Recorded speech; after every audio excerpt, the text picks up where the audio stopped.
Mexico should be a failed state.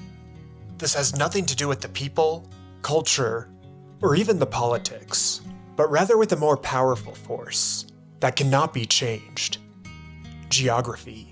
Most powerful nations have two key characteristics: a temperate climate that is favorable for agricultural production, and flat land that is easy for trade and economic expansion.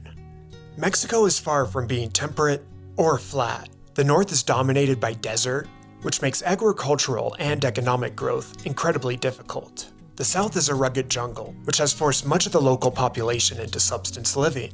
If that didn't make the Mexican geography challenging enough, the nation is full of mountain chains that makes infrastructure incredibly costly. Mexico's greatest geographic asset, its coastlines, is largely mitigated by the rugged interior. Getting goods from the Gulf side to the Pacific side is not cheap, easy, or quick. If that wasn't challenging enough, Mexican rivers are terrible for navigation. The total water flow across all Mexican rivers is about 25% less than that of the Mississippi River alone. While the EU has the Rhine, and South America has the Amazon, Mexico has nothing, with the exception of the Grijalva River, which can only accommodate shallow draft vessels in certain spots. The lack of navigable rivers, paired with the mountainous interior, makes domestic trade a costly endeavor. The daunting geography not only hinders economic activity, but also political stability. Keeping Mexico united is no easy task. Shortly after gaining independence from Spain, Mexico would be rife with insurrections and rebellions. The challenging geography made it easy for Texas and the provinces of Central America to secede from the motherland. Parts of the Yucatan also seceded for several years before rejoining the fold. And when American President James Polk decided that it was time to take a few states from Mexico, the mountainous and arid geography made it difficult for Santa Anna to get troops to the front lines. 13 years later, Napoleon III decided that Mexico should be a puppet of the French Empire.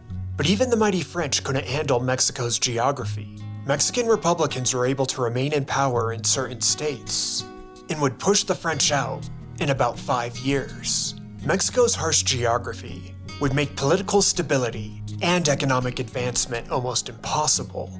It made the nation an easy target for foreign intervention. The jungles, deserts, mountains, and lack of navigable rivers would be problematic enough on their own, but all 4 of these features, combined within a country that is nearly 4 times the size of Spain, is a recipe for disaster. Mexico arguably has the worst geography in the world in terms of economic development and political stability. Mexico shouldn't only be a failed state, but should be in a perpetual state of chaos, similar to Afghanistan or the Congo.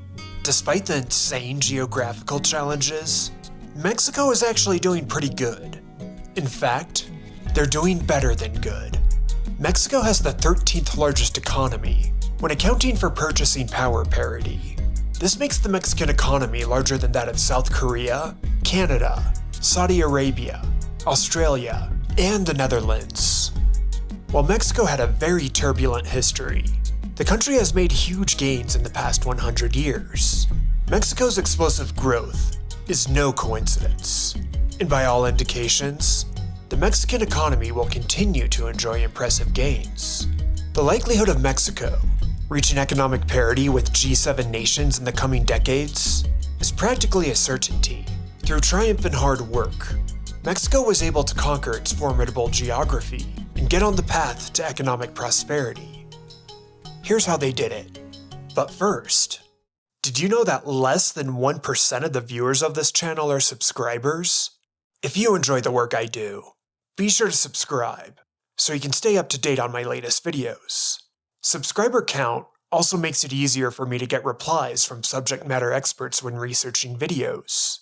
Your support is appreciated. When New Spain gained independence and became Mexico, the young country was perpetually restless. Mexico would be rife with coups, guerrilla insurgencies, indigenous uprisings, and constitutions with very short lifespans. From 1824 to 1884, Mexico would have 35 different heads of state. Some of these transfers of power were peaceful. Others, not so much. With this high level of political instability, Mexico would struggle to get its economy off the ground. Despite the political turmoil, Mexico became a world leader in the production of silver coins. When new silver deposits were discovered, entirely new cities would pop up to extract the precious metal. The silver would be purified with mercury and eventually make its way to Mexico City to be minted into coins. Mexico's silver coins were the preferred global currency of the colonial era. The mint in Mexico City would stamp the coins with distinct ridges, a process that was nearly impossible to counterfeit. From the colonies of Upper Canada to the Manila gallons of East Asia, Mexican silver coins could be found anywhere there is global trade. But Mexico was too good at producing silver coins. By overproducing, the coins would lose their value due to increased supply. Mexico's economy was overly reliant on silver. When silver would go through bust cycles, the Mexican economy would be hit hard. Mexico's over-reliance on silver would start to change when Porfirio Diaz rose to power in 1884. The dictator knew that Mexico had to diversify. To achieve this goal, Mexico must be interconnected by rail. Diaz improved Mexico's creditworthiness and secured loans from London bondsmen and German bankers, and quickly expanded Mexico's rail network. In 1873, Mexico only had 472 kilometers of rail, but that would explode to nearly 20,000 kilometers in just 40 years. For a country as mountainous as Mexico, building a rail network is neither cheap nor easy. But the Mexicans, along with notable help from Asian immigrants, completed the challenging task. The rapid rail expansion would also create a connection to the United States via Juarez and El Paso. By connecting with their northern neighbor, Mexico was better suited to export precious metals and import cheap cotton to boost their textile industry. However, Mexico's dependence on US cotton would not last. With rail integration, Mexico could now grow their own cotton. Durango and Coahuila would emerge as major cotton producers, and the raw cotton would be processed into textiles in Guadalajara, Puebla, and Mexico City. By 1910, Mexico was able to produce 78% of its own cotton. In the past, Mexico's economy was handcuffed to the price of silver, but with the newly built railroad, Mexico was building a more dynamic economy. The integrated economy was particularly beneficial to Monterrey, a city located about 1,000 kilometers northeast of Mexico City. Monterrey would emerge as Mexico's financial hub, full of merchants and financiers that bolstered Mexican production and exports. Monterrey would expand into even newer industries, such as steel production, glass manufacturing, and world-famous Mexican beer. With a bustling economy, Diaz decided that it was time to put Mexico on the gold standard. It was a clear signal to the world that Mexico was not just a stable country, but one full of attractive investment opportunities. While Diaz supercharged the Mexican economy, he had one major flaw that is common with dictators. He didn't want to give up power. The lack of mobility for the top leadership position, in addition to poor treatment of indigenous people, and deteriorating labor conditions in Cananea and Rio Blanco, all made Mexico ripe for revolution. The revolutionary spirit was further fueled when Diaz indicated that he would remain dictator in May 1908, despite stating the contrary only 3 months earlier. As contemporary Justo Sierra said, "There are no institutions in the Republic of Mexico. There is only a man." After 28 years of the Porfiriato Era, Mexico was ready for a change. The revolution commenced on November 20th, 1910, only 3 months after the country celebrated its 100-year anniversary of independence. The Mexican Revolution would last for 10 to 30 years, depending on which historical analysis you prefer. While the revolution was founded on legitimate political grievances, it nonetheless crippled Mexico's economy. In 1914, Mexico had defaulted on its foreign debt obligations. The ability to attract foreign investment was non-existent. There was a tragic amount of lost lives during the revolution. Mexico's population decreased by 1 million in a single decade. To say that the revolution hindered economic development is a cynical understatement. As the revolution progressed, Mexico was more so operated by regional chieftains, as opposed to a united country. Eventually, 2 chieftains from Sonora created what would become the Party of the Revolutionary Institution, better known as PRI, through complex political wrangling and military strong-arming. The PRI was able to make Mexico a united country again, although this was not a smooth nor peaceful transformation. The result would be a new political system, unlike any other.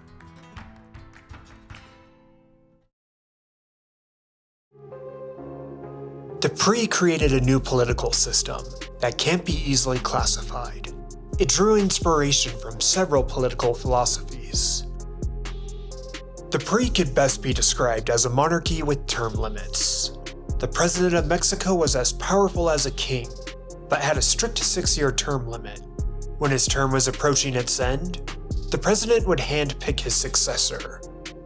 An election would be held for the new incoming president, and on at least a few occasions they actually counted the votes. Instead of having nobles with fiefdoms, Mexico would have other pillars of power: big banks, big businesses, and big labor unions, all of which circulated around big government. Unlike in capitalist societies with divisions of power, Mexico's pillars of power would collude with each other. Instead of competition, these institutions chose collaboration. Labor unions were mostly for show, and businesses felt no pressure to innovate. When workers defied their union bosses and went on strike, the government would send in the army. All land and subsoil would be property of the government. While the laws of land ownership and mineral rights sounds quite communistic, it is actually more similar to a monarchy. The PRI would either manage these assets themselves, or select which business could have a monopoly. The need to adapt and improve was practically non-existent for Mexican businesses. Having friends in high places was far more important. Banks provided little help to everyday Mexicans. Most loans were only accessible to Mexico's big businesses, not small entrepreneurs. Should a Mexican want to start their own business, receiving financing from a bank was practically impossible, and expecting the government to assist in the development of small businesses was a foreign concept. Despite the neglect, many Mexican entrepreneurs moved forward with their ambitions. They would build their businesses, independent from any reporting to the banks or government. This was the birth of the informal economy in Mexico, fully functioning small businesses, operating without any bank or government services. The informal economy remains very much alive in present-day Mexico. Today, nearly 60% of all Mexican workers are employed in the informal economy. This political and economic system meant that Mexico would have a tiny middle class.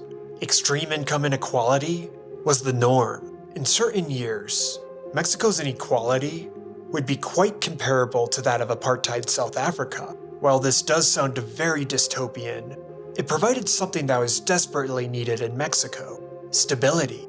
The Mexican Revolution was so brutal that the people would accept just about anything for the sake of peace. For the most part, the Mexican people tolerated this new structure, sacrificing economic progress for the sake of political stability was a core component of Mexico's social contract. Mexico's elites got very, very rich in this system, but their greed was insatiable. There is one other prominent pillar of power, completely independent from the collusion scheme: the Catholic Church. When it was President Calles' turn to rule Mexico, he attempted to curb the power of the church. He rehashed communistic propaganda and added a dash of anti-Europeanism to rally the people against the church. It didn't work. Calles would enforce many anti-Catholic laws, which included restricting the freedom to worship and the persecution of European-born clergy. Perhaps the most draconian measure was using schools to indoctrinate children. The president declared, "We must enter and take possession of the mind of childhood, the mind of the youth." Mexicans across all economic classes and in nearly every state took to the streets. When that didn't work, they took up arms. These fighters became known as the Cristeros. Mexico was entering another dark chapter in its history. A very dark chapter. The Cristero Rebellion. Now, this video is about to cover some disturbing events. So much so that some of you may want to jump forward a couple of minutes. Feel free to jump forward to this time to continue the story. Mexicans could tolerate poverty, but they would not tolerate having their religious freedoms taken away. Calles would be brutally aggressive against defiant Catholics. And I do mean brutal. Many innocent worshippers and priests would join the dearly departed. This oppression only encouraged more civilians to join the Cristeros. But not all of the Cristero fighters were perfectly honorable in their quest for religious freedom. The most radical Cristeros would deliberately target public school teachers. Hundreds of teachers would become victims in this conflict. The targeted teachers became known as maestros desorejados, teachers without ears. In some cases, this was a very literal description. If a targeted teacher experienced a quick and painless departure, they would be amongst the fortunate. The most extreme Cristeros had a preference for the same techniques that were used during the Spanish Inquisition. Bishops would condemn the targeting of teachers and civilians, but controlling the extremist wing of the Cristeros wasn't an easy task. Mexico's culture war had gone hot, really hot, and everyone suffered. Despite seeing Mexico crumble before him, President Calles would not back down from his anti-Catholic crusade. His hand-picked successor would be taken out by a Cristero fighter, which created a succession crisis of its own. The message was clear. There would be no peace in Mexico without religious freedom. The official end date of the Cristero Rebellion is a matter of debate, but most agree that 250,000 people would not survive the conflict. President Cárdenas is largely credited for sowing the seeds of peace. His administration restored the right to worship, and went as far as arresting Calles. Catholic bishops did their part too. They created a legion that infiltrated Cristero rebel groups, and any rebel who advocated the targeting of civilians would be expelled. Despite the progress towards peace, the conflict would have a permanent impact on Mexico's power structure. The church would forever remain an independent pillar of power, and the relationship between church and state would remain rocky for many decades. Mexico would not have diplomatic relations with the Vatican until 1992. Despite the tensions between church and state, the saints of economics were about to bless Mexico.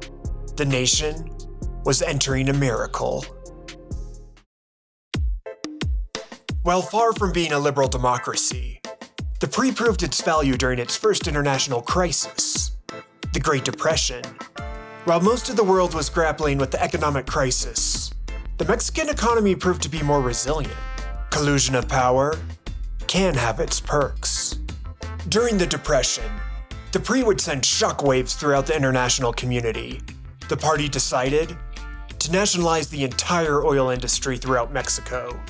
Prior to nationalization, most oil extraction was conducted by the American company Standard Oil and the British company El Aguila. The PRI would seize all of the oil-producing assets, although the companies would receive compensation for the seizure.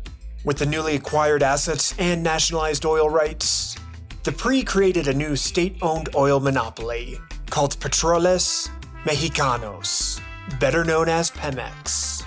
Nationalizing an entire industry is a risky endeavor, especially when it antagonizes the British and the Americans. In many cases, it can do more harm than good. It scares off private investment, can trigger aggressive tariffs, and tends to result in a shortage of competent business management. However, the PRI had impeccable timing. The oil industry was nationalized in 1938, on the eve of World War II. As the war unfolded, neither the US nor the UK could afford to sanction Mexican oil. The demand for oil would skyrocket during the war, and the nationalization of the liquid hydrocarbons would prove to be very profitable for Mexico. The PRI also introduced tariffs to bolster the local economy. In normal geopolitical environments, new tariffs tend to lead to trade wars, but the Anglosphere had far higher priorities than retaliating against Mexico. To keep the Mexican oil flowing, the US and the UK had no choice. If they wanted Mexican oil, then they would have to tolerate Mexican tariffs.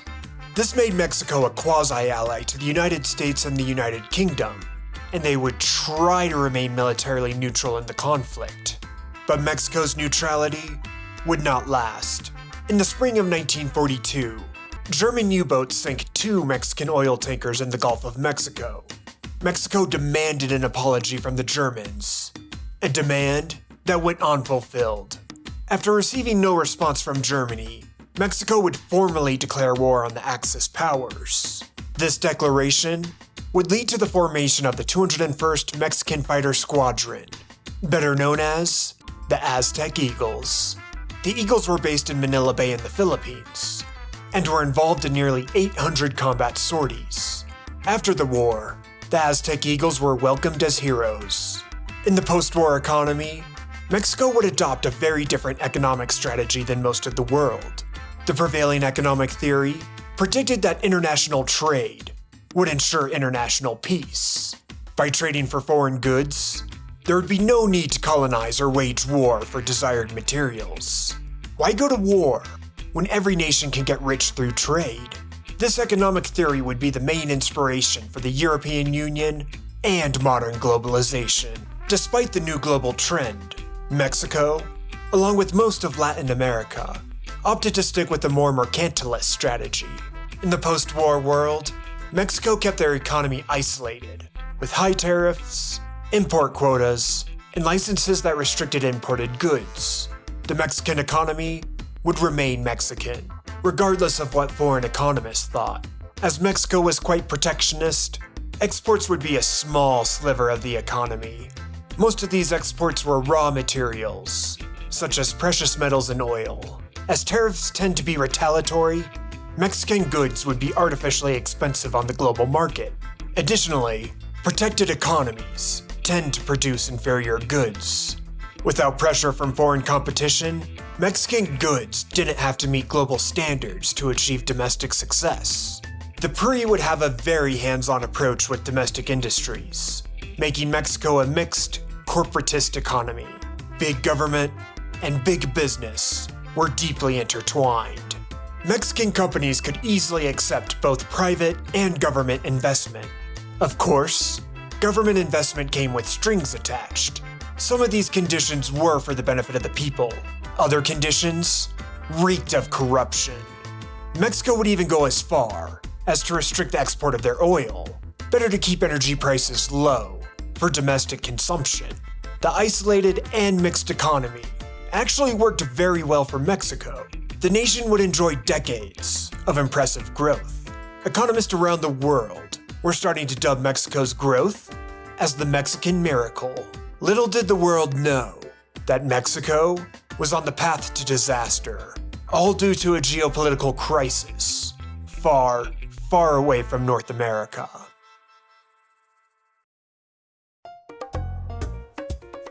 The world as we know it forever changed on the 6th of October, 1973. The epicenter of this dynamic change occurred over 10,000 kilometers away from Mexico. In the re-established nation of Israel, citizens were celebrating the Yom Kippur holiday, and they were suddenly attacked by Egypt and Syria. This military conflict didn't even last for 3 weeks, but its consequences are still with us today. While Israel won the conflict, the Arab and Persian world weren't too happy with the outcome, frustrated with the quick loss.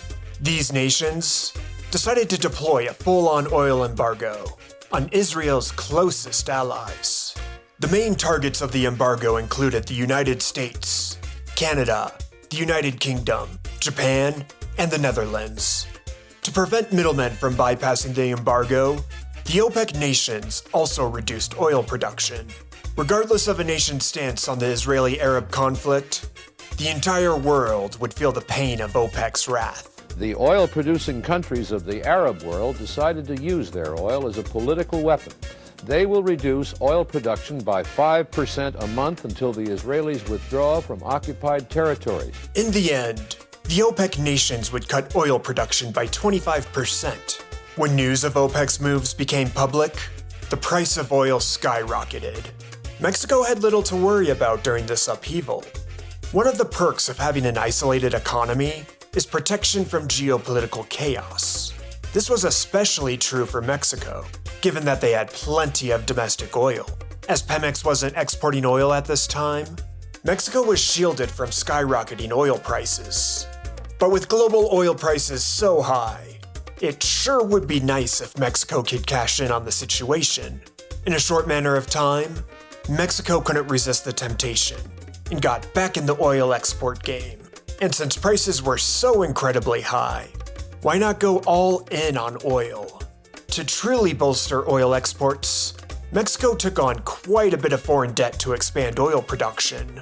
The oil embargo wouldn't even last a full year, but it didn't matter. The era of cheap oil would never return. OPEC made it clear that they are a legitimate cartel not to be messed with. They had no problem manipulating the price of oil for economic gains and geopolitical pressure. This was all very good news for Mexico, and the timing couldn't have been better. Mexico had just discovered an ocean of new oil reserves, particularly the Cantarell oil fields.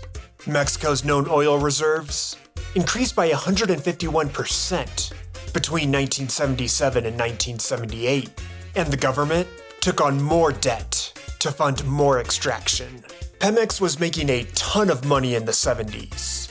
Some of the cash windfall was used wisely, such as a significant expansion of elementary education and increasing access to medical services. Other investments were not so wise. If a private company was struggling to remain financially solvent, the Mexican government would give them an injection of cash. The PRI did a lot of this. In 1975, government investment accounted for 42% of all capital investment. But why invest in a failing business when the government could just outright buy it? That's what the PRI did, to an alarmingly high degree. Before the oil bonanza, Mexico had 391 state-owned enterprises.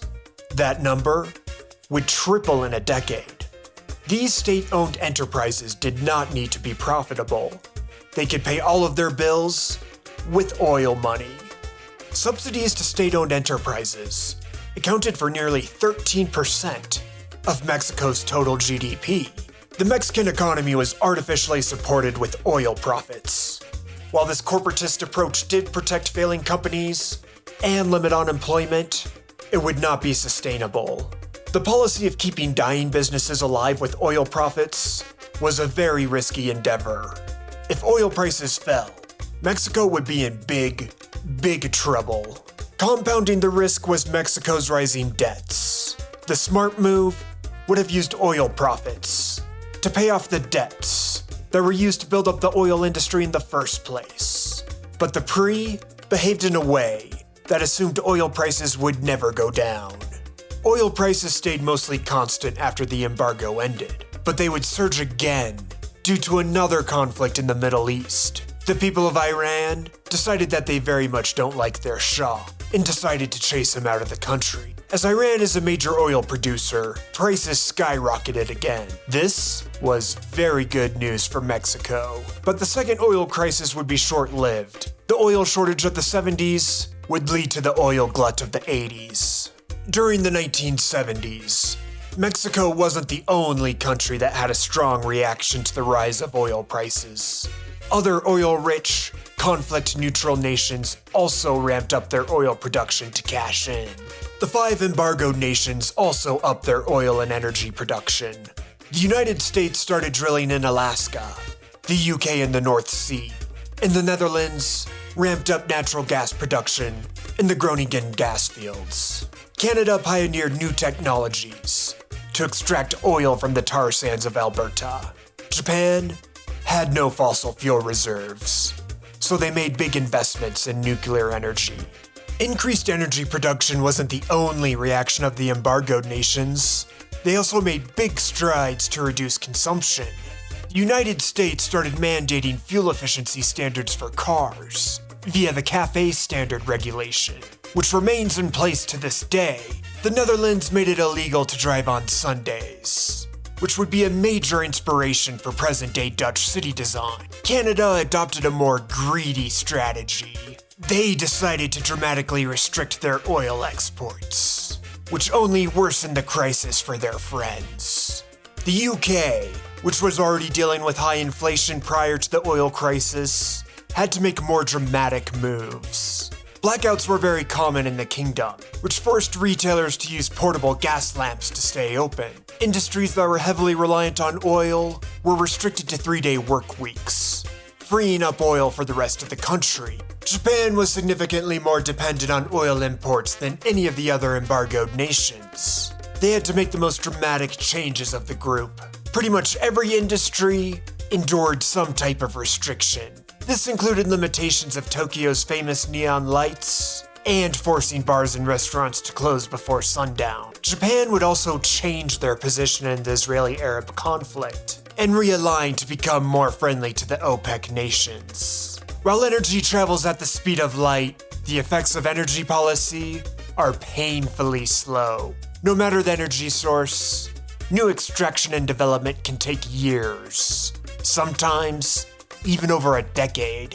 In the 1970s, the entire non-OPEC world was ramping up their energy production, but the yields of these investments would not be seen for several years. In the meantime, aggressive conservation policies were being implemented to curb energy demand. When the 1980s arrived, these new energy sources were coming online in mass, and oil prices began to tumble. Oil glut had arrived, and this was very bad news for Mexico. All those investments in failing businesses by the Mexican government would come back to haunt them in dramatic fashion. With falling oil prices, Mexico struggled to keep up with their foreign debt obligations. To make matters worse, the United States was fighting inflation and raised their interest rates. This made it more difficult to acquire new debt. Given that Mexico had become overly reliant on oil exports, creditors became uneasy about granting new loans to Mexico. The Mexican economy was in a perfect storm. The decline of oil prices, poor management of a mixed economy, excessive debt, and rising interest rates all led to the 1982 economic crisis of Mexico. Banco de Mexico was running out of reserves, and the nation was on the brink of default. Mexico had little choice but to embrace privatization and neoliberalism, albeit with a Mexican twist. Many of the unprofitable enterprises would be put on the auction block. Private buyers would take over the enterprises and would have to find a way to make them profitable or join the graveyard of failed businesses that couldn't survive Darwinistic capitalism. The revenue the government gained through privatization would be used to service debts. Mexico wouldn't privatize all state-owned enterprises. They would hold on to the ones that were able to generate cash flows, specifically Pemex, telecoms, and the National Lottery. The best part about a state-owned lottery is that the government can have quite a bit of influence on who the winner is.